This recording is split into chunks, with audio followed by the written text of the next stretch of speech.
Hola chicos, espero se encuentren muy bien. Vamos a continuar el día de hoy con la segunda parte de la Revolución Mexicana en el punto en el que nos habíamos quedado, ¿no? Que era el golpe de estado que había dado Victoriano Huerta al gobierno de Francisco I. Madero. Entonces, para 1913, Victoriano Huerta se convierte en presidente de México traicionando a Francisco I. Madero.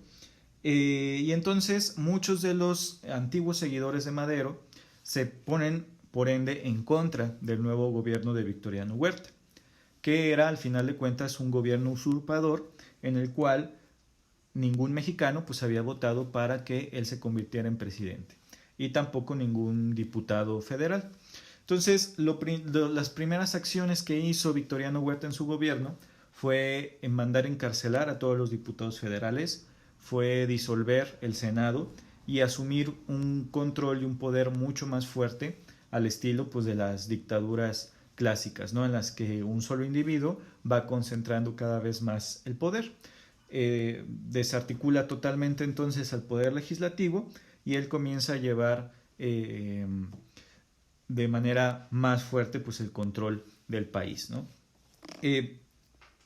Entonces ahí aparece Venustiano Carranza, que en aquella época pues era el gobernador de Coahuila, y él pues reconoce que Victoriano Huerta pues no era un presidente legítimo.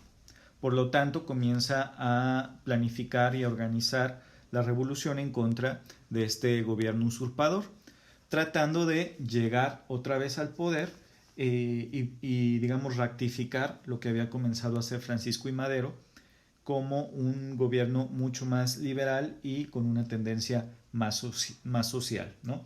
Entonces, lo que sucede es que Carranza se alía con Álvaro Obregón y con Francisco Villa, y desde el norte atacan las tres fracciones revolucionarias hacia la capital de México.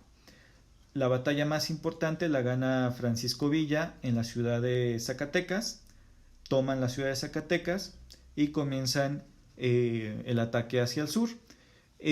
Victoriano Huerta se da cuenta de que pues, no puede ganar esta batalla y huye al destierro hacia Europa, ¿no?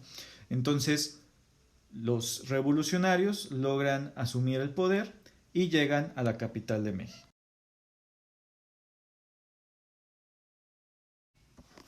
Después de haber vencido a Victoriano Huerta, se dan cuenta de que había muchos intereses de por medio entre los distintos dirigentes de ese golpe social. Estaba Carranza, estaba Pancho Villa, estaba Obregón y también estaba Emiliano Zapata, que seguía con su revolución social en el sur. Entonces se deciden hacer una convención en el estado de Aguascalientes para poder negociar entre todas las fracciones revolucionarias acuerdos con los cuales poder emprender el nuevo rumbo del país, ¿no? Carranza decide no asistir y al momento en que Pancho Villa y Zapata llegan a la convención junto con otras fracciones revolucionarias, pues intentan dialogar. El plan era unificar a las facciones que había distintas, precisar cuáles iban a ser los alcances de la revolución y eliminar el caudillismo, es decir, que se eliminaran a todos los líderes fraccionarios y que se unificaran en un solo liderazgo, ¿no? Sin embargo, pues esta convención no logró unificar a las facciones revolucionarias y cada facción pues se fue a resguardarse, a retirarse a los territorios de México que controlaba para planificar cuál sería su siguiente movimiento, ¿no?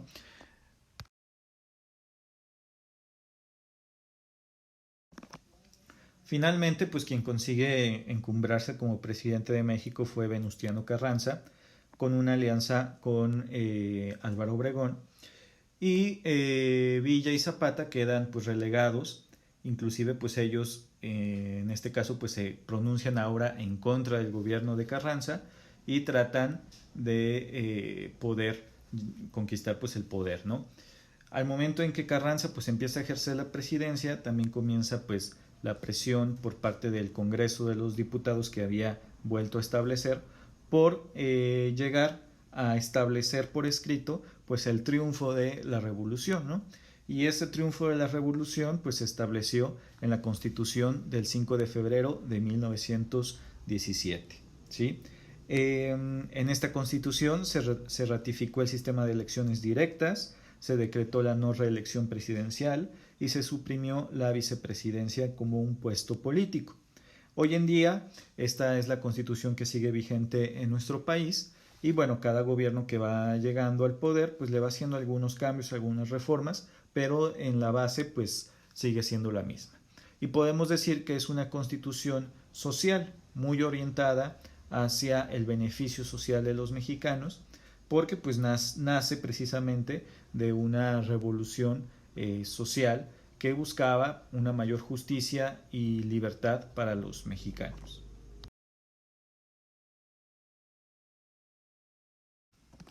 Bueno, vamos a ver algunas de las situaciones que fueron creadas en la Constitución de 1917 y que podríamos denominar como triunfos que tuvo la Revolución Mexicana, ¿no? El primero de ellos fue el establecimiento de el ejido, que es una figura legal que establece que va a haber un nuevo orden agrario en el país relativo a la propiedad de la tierra, es decir, la famosa repartición de tierra y justicia agraria por la que lucharon Zapata y Villa, pues comenzaba a rendir frutos, ¿no? Se iban a regresar millones de hectáreas de tierra a los campesinos en ejidos, es decir, tierras comunales, para las personas que las trabajaban, ¿no? Eso, si bien no se logró de manera inmediata, o sea, Carranza no llevó a cabo la repartición, pues por lo menos se estableció en la Constitución como algo que debería de ser. Y eso sirvió para que años después el presidente Lázaro Cárdenas, desde el maximato, desde el presidente Plutarco Elías Calles, pero más con Lázaro Cárdenas, pudieran ya llevarse a cabo estas reparticiones de tierra.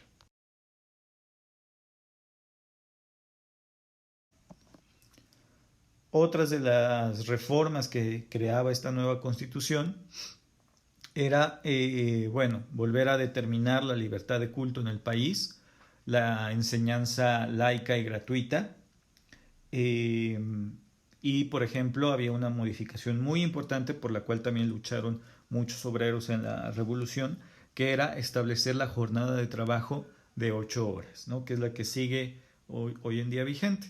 Acuérdense que en la época del Porfiriato, pues los obreros que trabajaban en estas grandes empresas internacionales que llegaron a darle crecimiento económico al país, pues en realidad lo que hacían era esclavizar, entre comillas, a la gente con jornadas de trabajo pues inhumanas, ¿no? Mayores a 12 e inclusive hasta 16 horas al día. Entonces pues fue una reforma muy importante que beneficiaba al pueblo trabajador, dejando una jornada máxima de 8 horas. También se establecía el reconocimiento de la libertad de expresión como un derecho de todos los mexicanos, algo muy importante teniendo en cuenta la gran censura que había en la época del Porfiriato. Y otro triunfo también fue la libertad de asociación de los trabajadores, es decir, que lograran crear sindicatos. Los sindicatos, que eran grupos de trabajadores que a partir de ese momento podían organizarse para solicitar aumentos de salario o para solicitar prestaciones o para irse a huelga si había alguna injusticia, y ese tipo de asociaciones o de sindicatos eran protegidos y son protegidos y son financiados por el gobierno federal, ¿no?